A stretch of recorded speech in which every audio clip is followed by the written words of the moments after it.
Edi Amin, a name that reverberates through history as one of the world's most infamous dictators. But who was he before the world knew him as such? How did a seemingly man from a quiet corner of Uganda ascend to such notoriety? Let's peel back the layers of this enigma, starting from his obscure roots.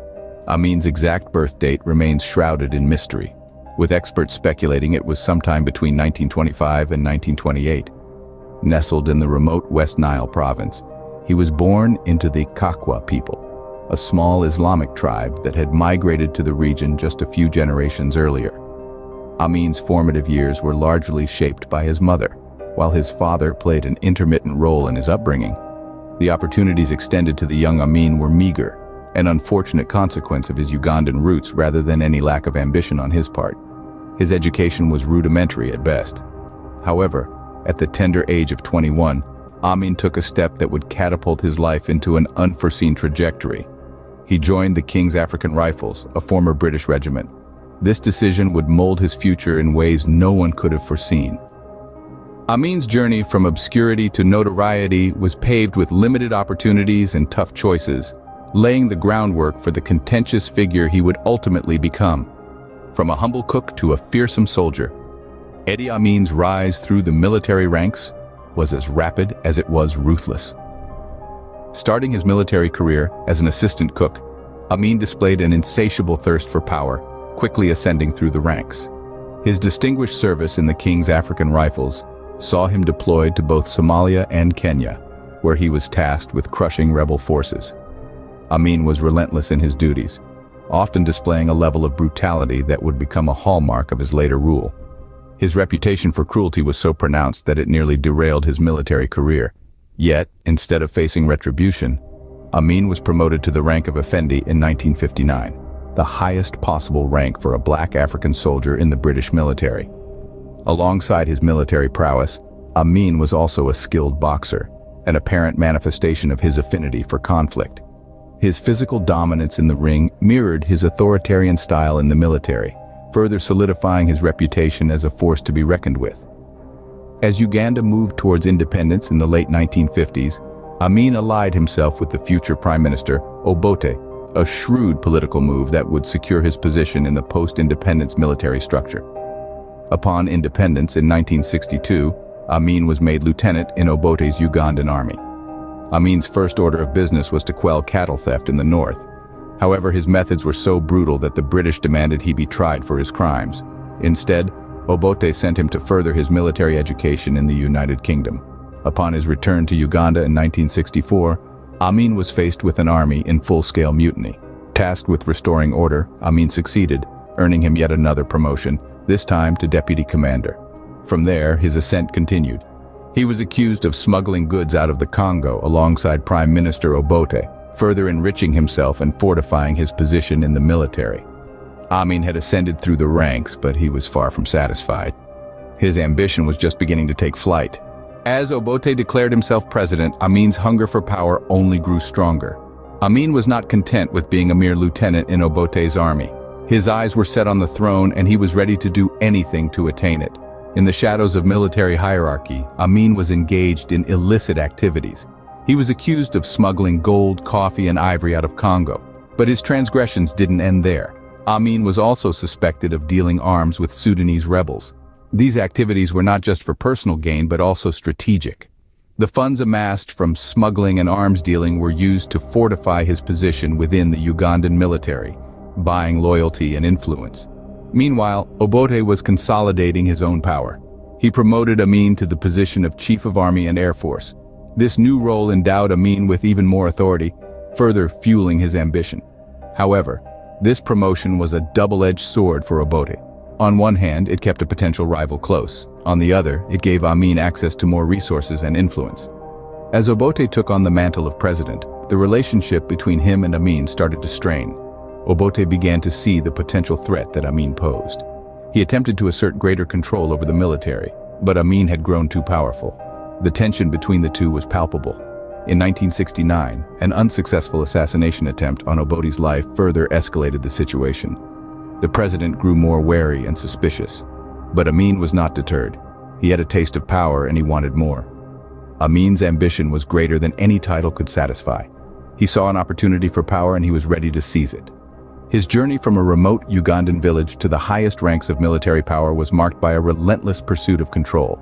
As the political landscape of Uganda shifted, Amin was ready to make his move, setting the stage for one of the most infamous dictatorships in history. In 1971, Amin seized power in a military coup marking the beginning of a brutal and bloody rule. In the grip of Amin's rule, Uganda was plunged into a reign of terror. It was a time where the air of the nation was tainted with fear, and the streets echoed with the cries of the oppressed.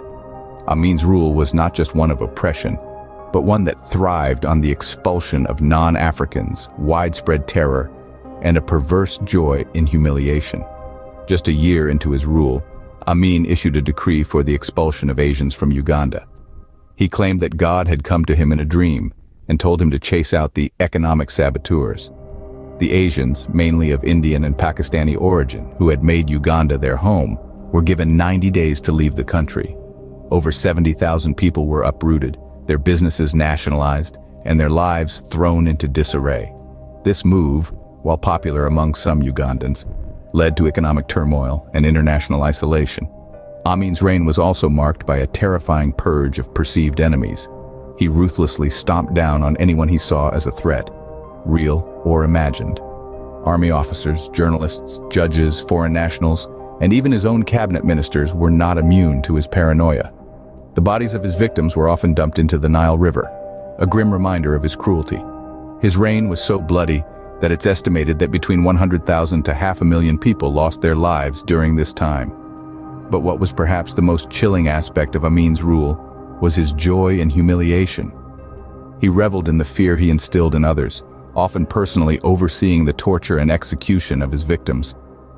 He declared himself the Big Daddy of Uganda, a title that was as self-aggrandizing as it was menacing.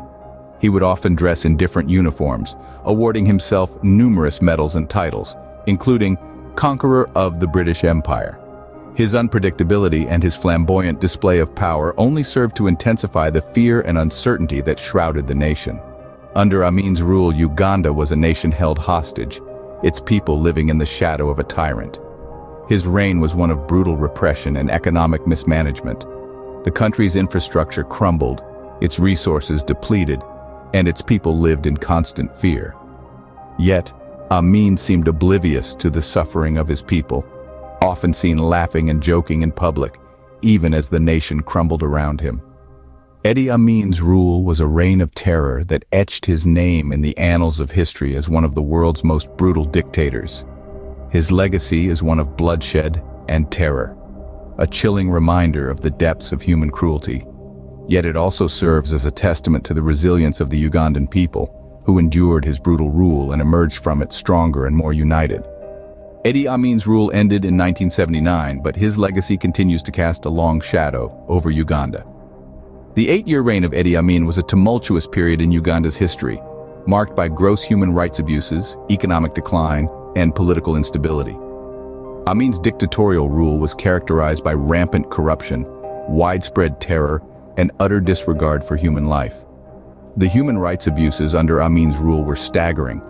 It's estimated that between 100,000 and 500,000 people lost their lives due to political persecution, purges within the military, and brutal enforcement of Amin's policies. Many more were displaced, their lives forever altered by the reign of fear and violence.